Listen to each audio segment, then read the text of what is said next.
It's 2030. What is happening with our democracies? What is happening with our culture wars?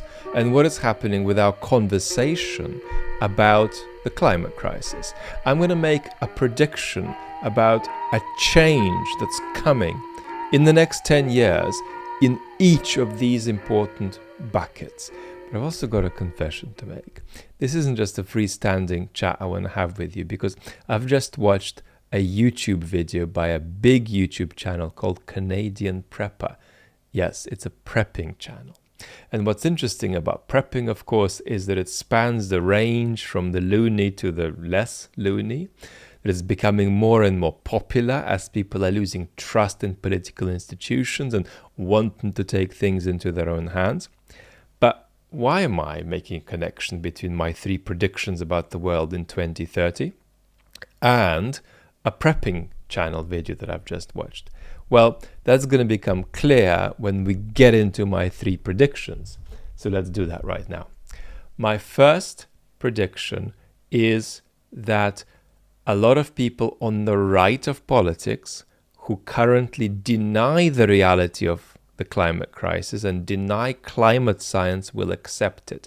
Moreover, a lot of people on the hard and extreme right who might subscribe, if not to fascist, then to certainly extremist, exclusionary, racist politics, will take the climate crisis seriously and will use it as a way to leverage their politics closer to the mainstream.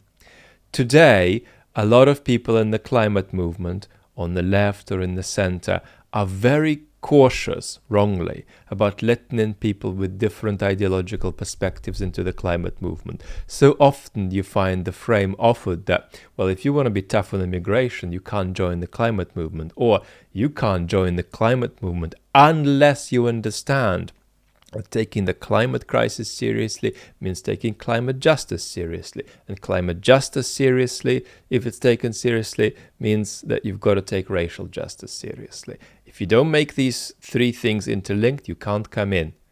These are terrible mistakes, because if anything, they're contributing to the maximizing of this already inevitable trend of a hard right pro-climate politics coming. It's coming in the next few years, and it'll be growing, I believe, significantly over not just the years, but the decades ahead. And so what's interesting about this is actually a connection with this prepping video that I've seen by Canadian Prepper.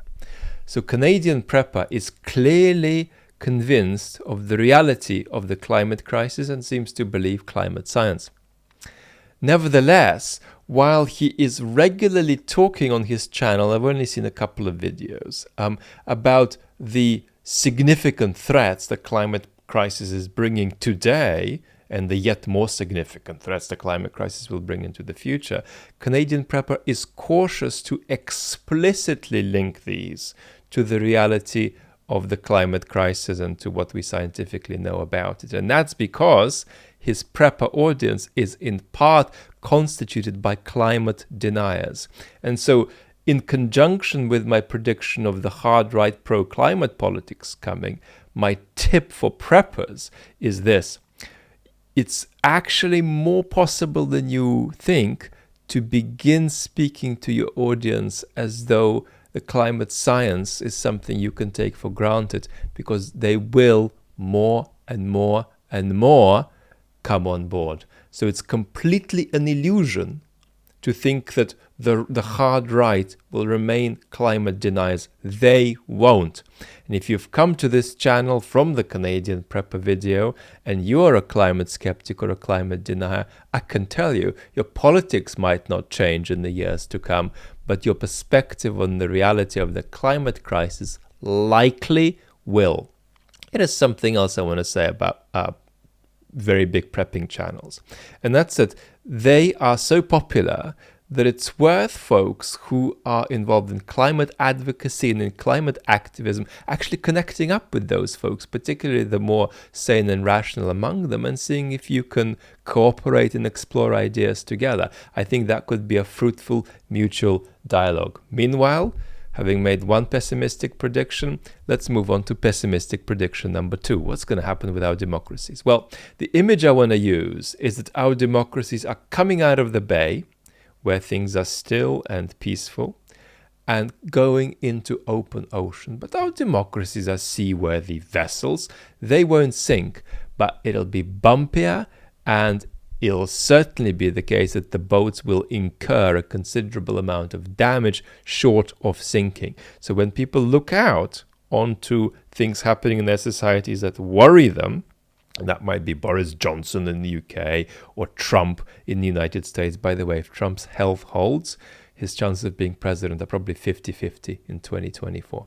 But people might look at Trump and say, oh my word, what a disaster. Whereas in fact, given the trend of democratic decline, it's possible that one might look back at Trump and say, well, he was at least a buffoon, whereas now we've got much more hard-nosed and strategic versions of him that are doing more damage to our democracies than he could organize himself to do. So why is this a perpetually sort of deteriorating crisis that we can't fix? Well, what we've got is a crisis of trust. And that means that we don't just have a crisis of citizen efficacy, that's to say citizens feeling that there is nothing they can do to inflect the way their political system is moving. And it's not just that we've got a crisis of citizens feeling that their political institutions are not just not helping them, but working against them. It's something else. Citizens are now finding their political institutions opaque. It's like they're looking at a game of sport and finding that it's 3 or 4 games mixed into one. And that makes them want to either look away or throw snowballs or eggs at the whole enterprise, or look out for players within that game, which is this mix of many games, players who play the game, but while playing it, mock and ridicule it. Trump, Johnson are doing that. So the crisis of trust we can't arrest, but we're going to have future conversations on this channel about what we can do to slow it down and to partially alleviate it, because there are moves available to us.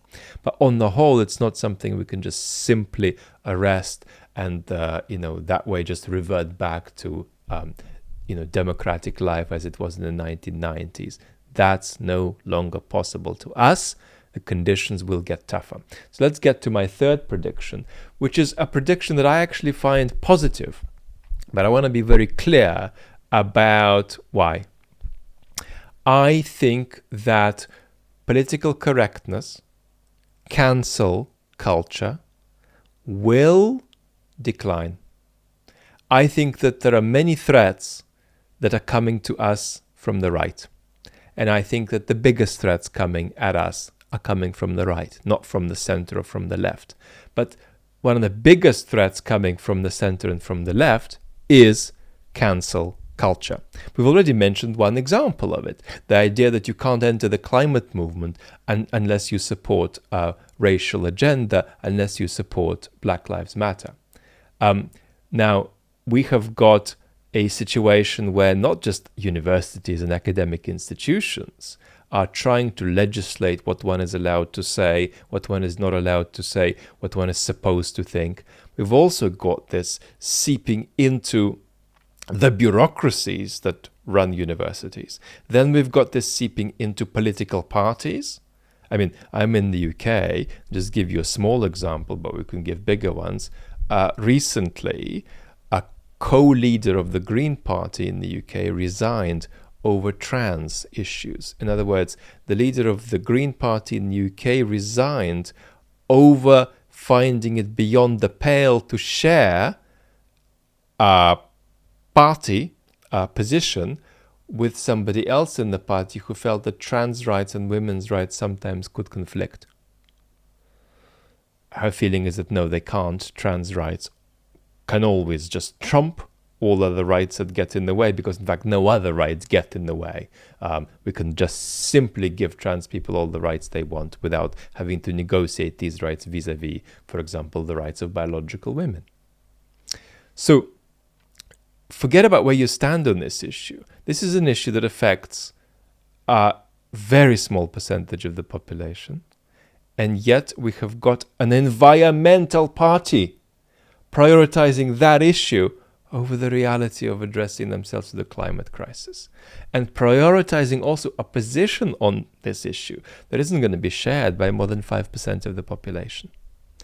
And so the desire to get people to think what you want them to think in order to share the table of politics with you, the desire to control people's language, cancel culture, this sort of Jacobinist, authoritarian, left-wing attempt to get institutions to conform to a very particular expression of the pretentious aspirations of identity politics, that will fail.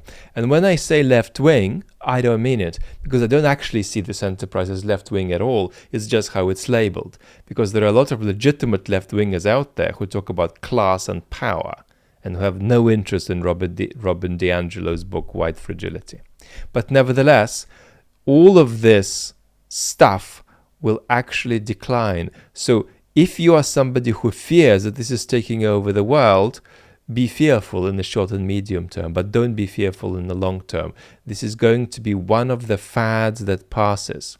And the key question for progressive folks like myself, or progressives with a small p, not a big P, is how do we maintain progress on key issues of group rights, on key issues of eliminating racism, if we lose the current vehicle for supposedly making progress on these issues, which is this sort of hyper-liberal identity politics, which is counterproductive, useless, and something I've raved on about like a lunatic on this channel and will in the future on many occasions. So this is my third prediction, and it's probably a positive prediction for the decade ahead.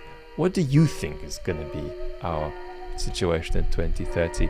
Let me know in the comments below. And again, if you've come from the Canadian Prepper channel, because I've put that in the title of this video, you're very, very welcome. But as you might discover, this is not a right-wing location, and this is not a situation where we talk about what you should do to get ready for all kinds of disasters that might befall you. This is a place where we talk about arts, culture, politics, and classical music, and make sense of the biggest challenges that we face in the 21st century.